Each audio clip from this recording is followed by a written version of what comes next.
di video ketiga ini kita akan belajar mengenai uji hipotesis satu sampel dan uji hipotesis dua sampel.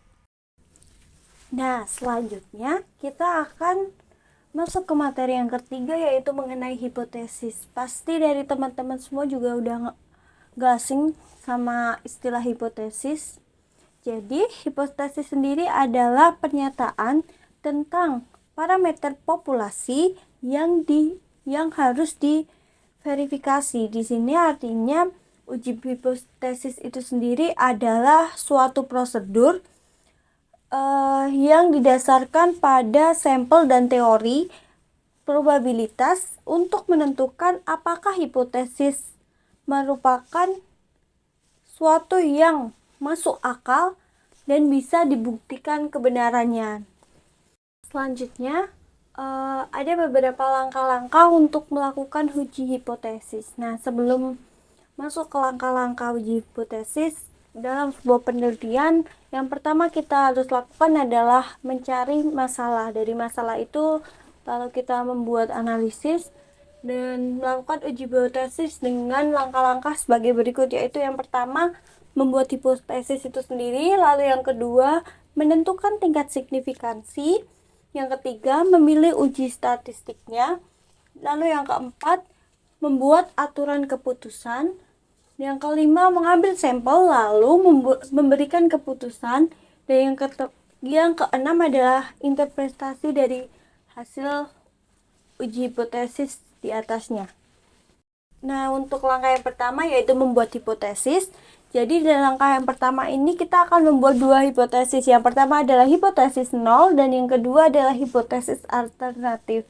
Hipotesis 0 adalah hipotesis yang akan diuji kebenarannya. Kemudian hipotesis alternatif adalah suatu pernyataan yang akan kita simpulkan jika kita menolak hipotesis 0.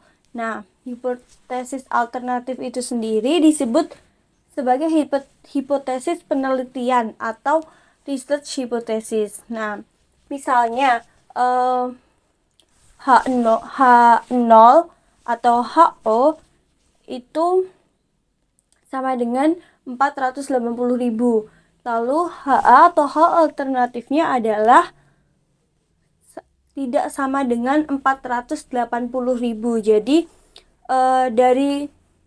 dari masalah yang kita temukan itu kita menemukan bahwa H0-nya itu adalah 480.000 sama dengan 480.000. Terus kita membuat hipotesis alternatifnya atau membuat pertanyaan bahwa itu tuh tidak sama dengan 480.000 begitu.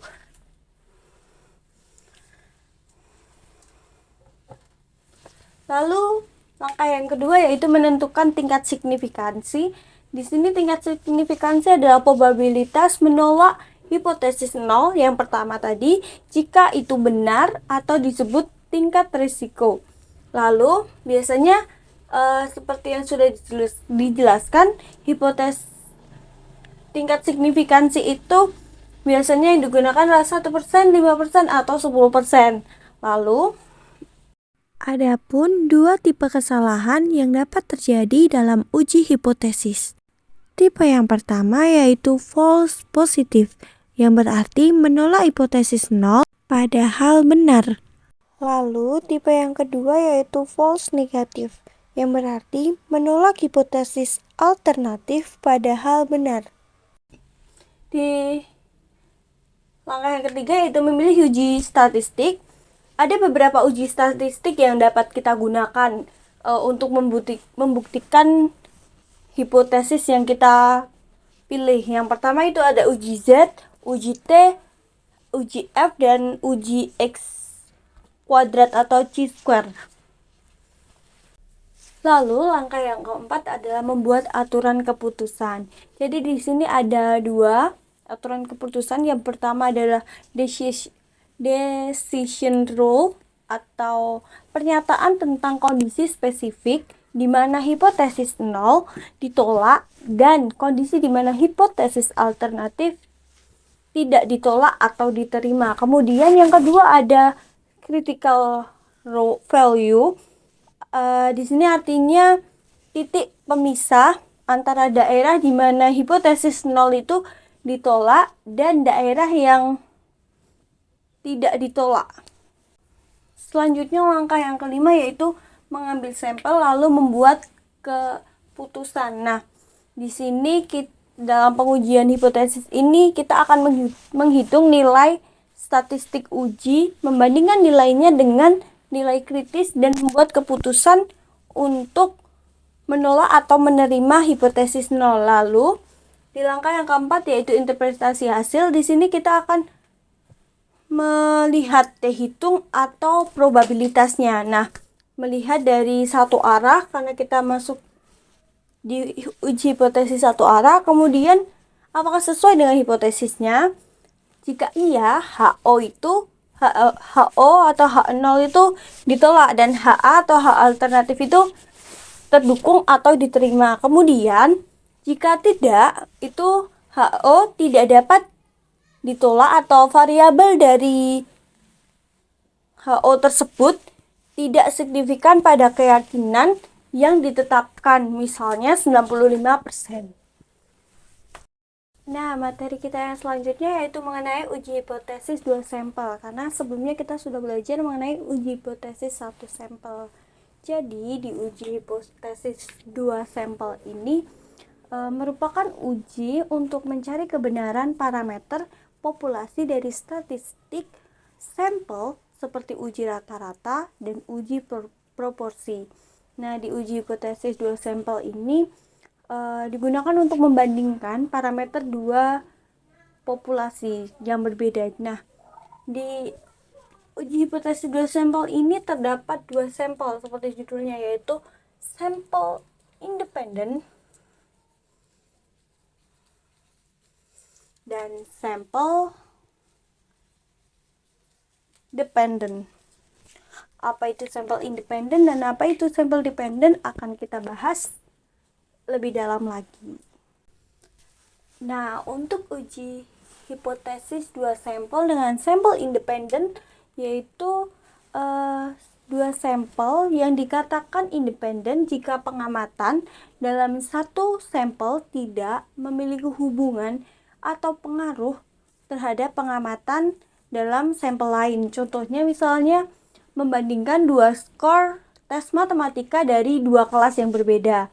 Nah, kemudian selanjutnya ada sampel dependent atau sampel yang berpasangan. Nah, di sampel dependent ini yaitu 2 sampel yang dikatakan dependent jika pengamatan dalam satu sampel memiliki hubungan langsung dengan pengamatan dalam sampel lainnya. Biasanya ini melibatkan pengukuran yang berulang pada subjek yang sama atau pasangan data yang terikat atau terkait. Nah, contohnya itu misal kita membandingkan skor tes sebelum dan sesudah dilakukan pelatihan pada kelompok yang sama. Berikut adalah rumus dari uji hipotesis sampel independen menggunakan sampel besar dan uji Z. Lalu, ada rumus uji hipotesis sampel independen dengan menggunakan sampel kecil dan uji T. Yang terakhir, ada rumus uji hipotesis sampel dependen dengan uji T. Nah, dari beberapa video pembelajaran sebelumnya yang sudah kita pelajari materi-materinya, sekarang kita akan melakukan sesi evaluasi. Contoh soal evaluasi materi uji hipotesis yaitu sebagai berikut.